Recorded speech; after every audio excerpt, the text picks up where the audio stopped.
I told him up front, I'm not ready for anything serious right now. And yet, here I am, staring at my phone for the fifth time tonight, willing his name to light up my screen. Unbelievable.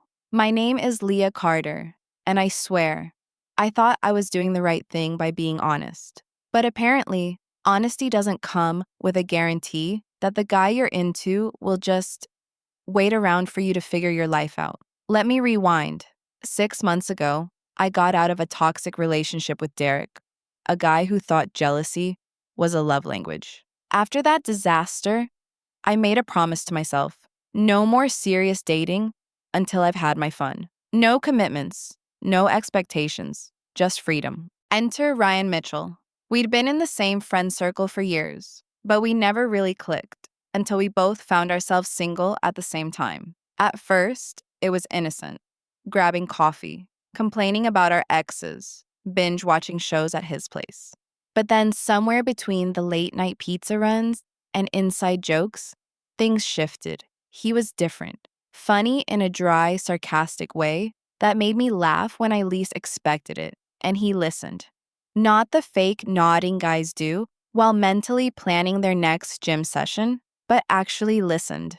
My best friend Jenna saw it before I did. He's totally into you, she'd say, rolling her eyes like it was the most obvious thing in the world. I brushed it off. We're just friends. But then one night, we were at his place, halfway through a terrible horror movie, when he turned to me and said, "You know, I think I'm falling for you, Leah." And just like that, my stomach dropped. I panicked, not because I didn't feel something for him, I did, but because I wasn't ready. I had plans. Summer was coming, and I wanted to be that girl. The one who stayed out too late, flirted with strangers, danced on tables, and lived without consequences. So I did what I thought was the honorable thing. "Ryan, I could see myself falling for you too," I said. "But I'm not ready yet. I need to get this wild phase out of my system. Maybe after summer, we can try for real." I expected him to understand, to nod and say, "Yeah, sure, take your time." Instead, his face just fell. He tried to play it cool. "Yeah, no, I get it." But everything changed after that. Our texts went from constant to sporadic. Hangouts became rare. When we did see each other, it was stiff, polite, like we were strangers who used to know each other. Meanwhile, I dove headfirst into my hot girl summer. Dating apps, flings, rooftop parties. I was living the life I'd promised myself. But then, at a mutual friend's BBQ, I saw him talking to her. Some brunette with a laugh that carried across the yard. She touched his arm, leaned in too close, and he smiled at her, the same way he used to smile at me. And for the first time, I felt it. Jealousy. By the time summer ended, Ryan was officially seeing her. "Sarah." I tried to play it cool. "I thought you weren't looking for anything serious?"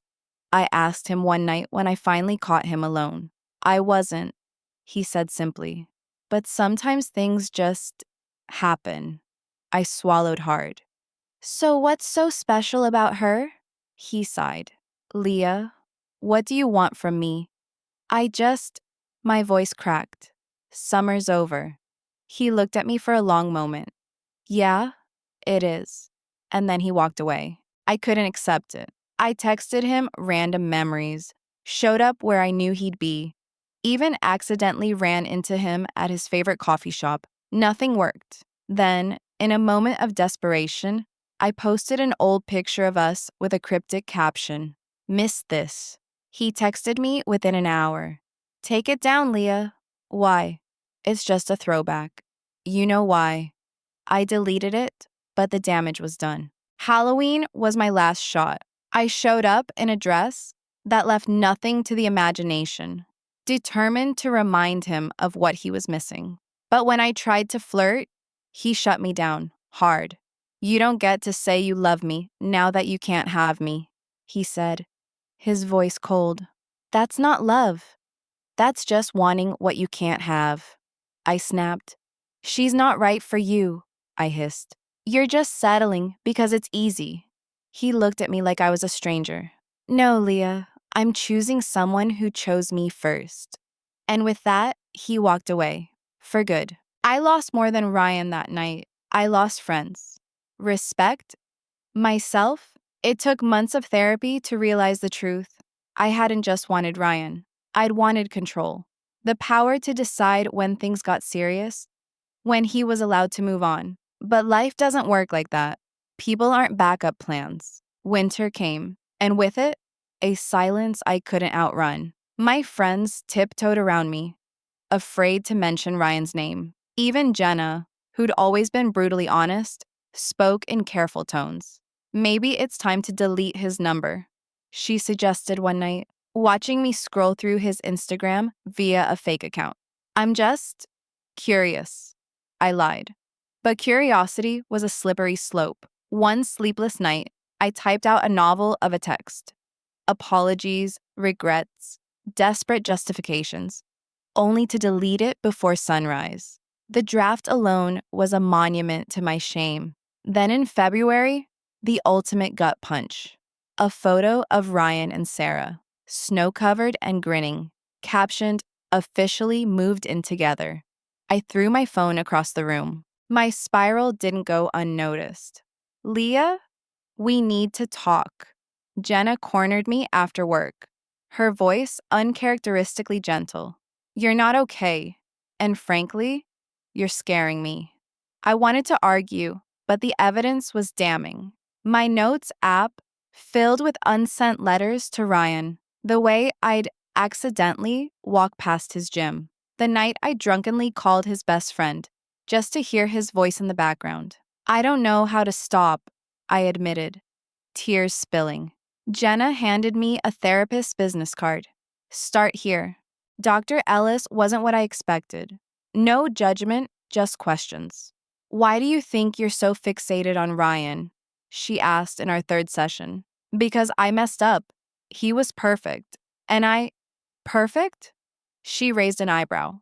"Or just unavailable now?" The truth hit like a bucket of ice water. I didn't want Ryan. I wanted the version of him that was just out of reach, the one I could pine for without risking real vulnerability. "So what now?" I whispered. "Now," she said, "you learn to want someone who wants you first." Spring brought an unexpected email. Subject: "Coffee? Leah? I heard you've been doing better. If you're up for it, I'd like to talk. No expectations." Ryan, my hands shook. Was this a test? A trap? We met at a neutral cafe, sunlight streaming between us. He looked older, happier. "I owe you an apology," he said first. "I wasn't fair either. I should have set clearer boundaries instead of ghosting. And I shouldn't have treated you like a backup plan," I replied. A pause. Then the question I dreaded. "Do you still..." "No," I said. And for the first time, it was true. "I just needed you to know I'm sorry." He smiled. Soft. Relieved. Me too. A year later, I sat across from David on our fifth date, laughing as he recounted his disastrous attempt at salsa dancing. "You're ridiculous," I teased. "But you're still here," he shot back, grinning. And I was. Not because he was a consolation prize, but because he was my first choice. As I reached for his hand, I realized some losses aren't losses at all.